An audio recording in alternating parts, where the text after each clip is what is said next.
Hey guys, we're going to be doing a quick video on quick status updates.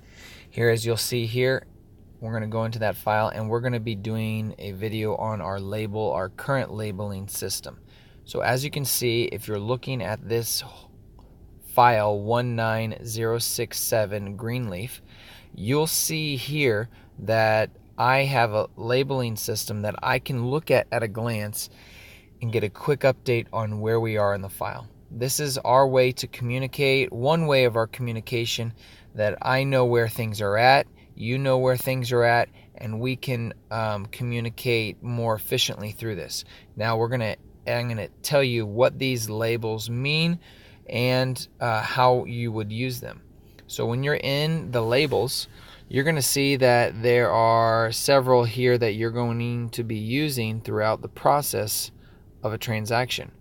The first one here is an active listing. You won't have to deal much with this right now, but what this states is that we put a home up for sale, and when it's up for sale, it is currently an active listing.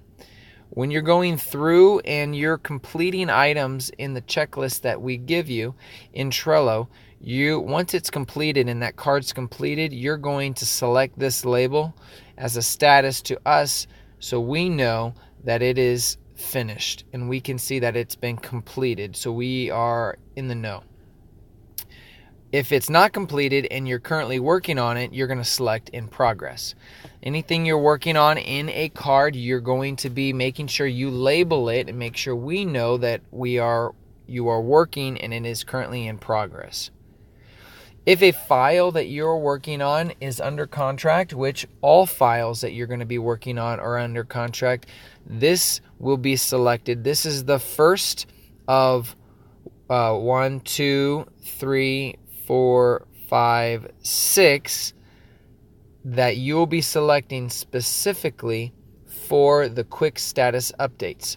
These labels that I have selected here will communicate to me how far along we are in the process, as you can see there.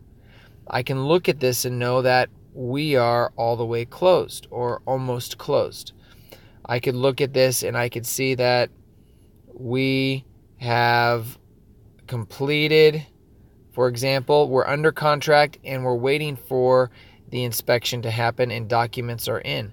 So I can look at this quick status update and know that we're currently on orange. That means all the documents are in and we're waiting on the appraisal. So that is what that's stating. As we select more, we're further along the file and to the eventual point that closing is scheduled and that we are currently closed and not paid. And I'll be removing that for that last one. So once a property is under contract, you're going to make sure then all the documents are in. Once documents are in, we're waiting on the inspection, which can take up to 10 days. Once the inspection's completed, as you can see in purple, the inspection's completed. Now we're waiting on the appraisal. Once the appraisal is completed, we can select that the appraisal is completed and we haven't scheduled closing yet. Once the closing is scheduled and that's on the calendar, we select the bright blue box. Once we verify that the property is closed, we select that the property has closed. If you have any other questions, please put them in the comment or in the comment section below right here, and we will make sure we get all those addressed. Thank you guys.